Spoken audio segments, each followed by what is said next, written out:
khuluquhu al-Qur'an. Sesungguhnya akhlaknya baginda Rasul sallallahu alaihi wasallam adalah Al-Qur'an. Baginda Rasulnya Al-Qur'an berjalan. Yang Allah berikan wahyu kepada beliau, tidak beliau berbicara tentang sesuatu kecuali itu adalah wahyu dari Allah Subhanahu wa taala. Wa ma yantiqu 'anil hawa in huwa illa wahyu yuha. Beliau sallallahu alaihi wasallam tidak berbicara atas hawa nafsunya. Yang beliau bicarakan ini semuanya dari wahyu dari Allah Subhanahu wa taala.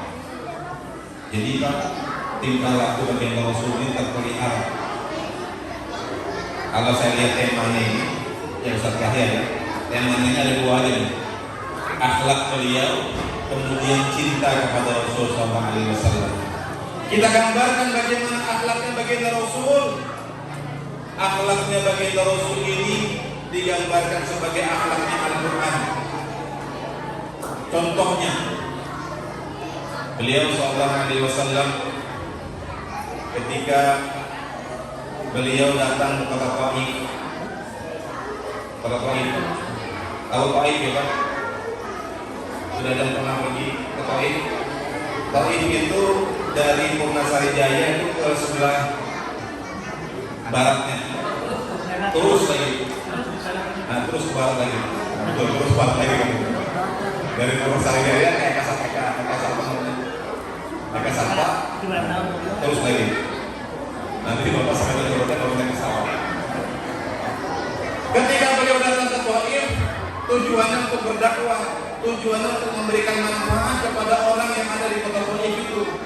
Ternyata apa yang dilakukan oleh orang-orang yang sedang diberikan hidayah oleh baginda Rasul ini, apa kata mereka? Mereka mengumpat, mereka menyakiti baginda Rasul, bahkan sebagian di antara mereka melempari baginda Rasul sallallahu alaihi wasallam.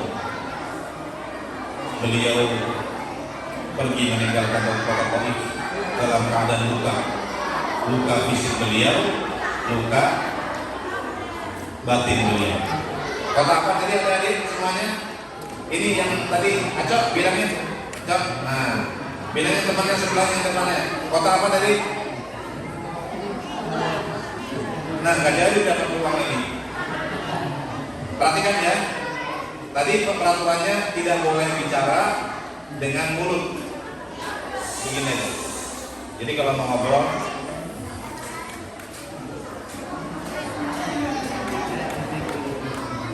tahu artinya? Sebentar lagi waktu tidur. Ingat ya, nggak boleh ngomong ya, nggak boleh keluar suaranya. Kota Taif tadi ya jawabannya. Begitu beliau keluar dari kota Taif, rupanya malaikat ini kasihan dan Rasul. Ada malaikat penjaga gunung Aksada ini, beliau ditawarkan oleh malaikat ini, ya Rasul, wahai Muhammad, kalau engkau izinkan aku akan balik ke kedua gunung ini, akan kami timpakan ke orang-orang di kota Taif supaya mereka mati semuanya. Apa kata baginda Rasul sallallahu alaihi wasallam?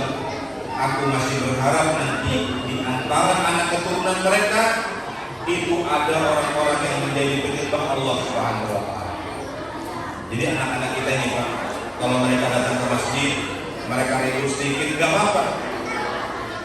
Di zaman Nabi SAW justru generasi penerus seperti mereka inilah yang diharapkan akan menjadi pembela-pembela Islam, akan menjadi orang-orang yang mendakwahkan Islam. Meskipun mereka mungkin sekarang ribut.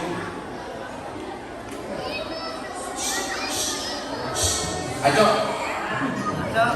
Nah, tolong bilangin yang baju kuning, gak boleh pakai suara. Itu yang baju kuning sana namanya. Nah, itu yang baju kuning, jangan ke sini soalnya. Jangan baju kuning. Nah, baju kuning. Mana baju kuning? Itu pakai baju kuning itu jilbab kuning, bukan baju kuning. Nah, itu pakai baju kuning, bukan yang jilbab kuning kan? Jadi Nabi SAW ketika beliau berdakwah ke kota Taif tadi, kalau kita manusia Bapak misalnya nih disakiti oleh orang,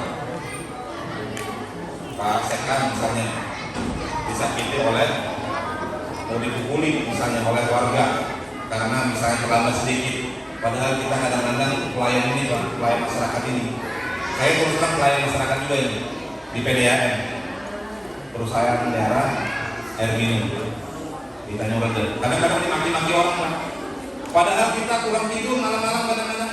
Jam 1 malam, jam 2 malam kadang-kadang kita masih nungguin perbaikan pipa. Tapi masyarakat ini masih Pak. Masih masyarakat ini mencela kita. Gimana Pak, saya kali mana? Kita udah berusaha melayani masyarakat. Nah, kadang-kadang muncul juga sebagai manusia perasaan kita kesal dengan orang itu. Nggak tahu diuntung, mudah-mudahan kamu celaka. Kadang-kadang perasaan itu muncul. Tapi apa yang baginda Rasulullah SAW katakan, beliau sama sekali tidak mau membalas penderitaan dan bahkan serangan-serangan kepada beliau yang dilakukan oleh orang-orang baik tidak pernah beliau balas. Kalau kita melihat bagaimana akhlaknya baginda Rasulullah SAW sebagai seorang nabi, akhlak beliau ini luar biasa dan beliau ini memiliki posisi yang bermacam-macam kalau kita lihat. Tergantung kita mau mencontohnya dari sisi apa. Beliau sebagai nabi tadi saya gambarkan, sabarnya beliau sebagai nabi, sebagai dai. Nah, ini saja ya. Ada dai dari kita sini. Ustaz siapa? Pak ya, Pak Ahmad Suparno. Oh tadi yang ini Maulid ya, Pak Ahmad Suparno. Sama yang dari kami dari MUI juga. Kebetulan kami diamanahkan sebagai sekretaris umum MUI Kabupaten Berau. Nah ini karena kebetulan kami di Tanjung. Mungkin kalau Pak Ahmad Suparno di Tanjung Rodan jadi MUI ketua MUI atau menggantikan saya di sekretaris umum. Jadi kita sebagai dai ini kadang-kadang sakit hati melihat dakwah kita tidak disambut oleh masyarakat. Tapi apa yang kita saksikan dari baginda Rasulullah SAW, kesabaran beliau luar biasa. Sebagai nabi sekaligus dai. Dai ini Pak warasatul anbiya, pewarisnya nabi. Pekerjaan nabi yang mulia menyampaikan dakwah itu sekarang dilakukan oleh para dai-dai, guru-guru agama. Jadi kita harus hormati juga guru-guru agama, para asatidz, ustaz-ustaz kita. Jamaah rahimakumullah. Kemudian kalau kita lihat lagi beliau sebagai posisi beliau misalnya sebagai ayah, sebagai suami, sebagai kepala keluarga, bagaimana beliau memperlakukan istri beliau? Kalau istri beliau ini Pak, ada istri beliau yang sangat cantik sekali, namanya Ummul Mukminin Aisyah radhiyallahu anha. Siapa namanya Bu? Aisyah. Aisyah radhiyallahu anha ini terkenal kecerdasannya.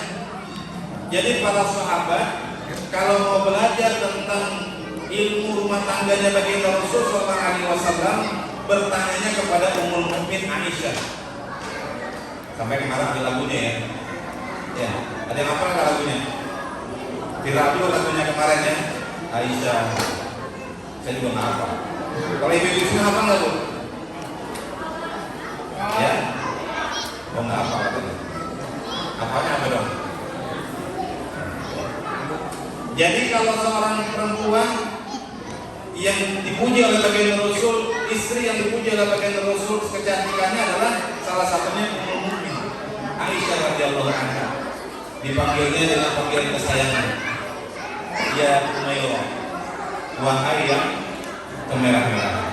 Ya, ya saya betul kan? Umayyah ini kan kemerah-merahan kan? Ya bahasa Arabnya. Saya perlu nanya dulu kalau bahasa Arab. Ya Umayyah, wahai yang kemerah-merahan. Kalau bapak-bapak biasanya manggil ibunya gimana Bu? Bu? Ya? Yang kita mah botol alon bapak. Masa boleh dipanggil kata yang kita mah katanya? Apa ya? Yang kemerah-merahan tadi. Jadi bagaimana akhlaknya baginda Rasul SAW sebagai seorang suami kepada istrinya, dan kemudian juga istrinya juga bagaimana juga berakhlak kepada suaminya. Suatu kali kata Ummul Mukminin Aisyah radhiyallahu anha, baginda Rasul SAW datang kepadaku. Waktu itu pada malam hari baginda Rasul datang, kulitku bertemu dengan kulit beliau. Ummul Mukminin. Ya, tiba-tiba baginda Rasul SAW seakan-akan seperti teringat sesuatu. Kemudian Rasul mengatakan kepada istrinya, wahai istriku,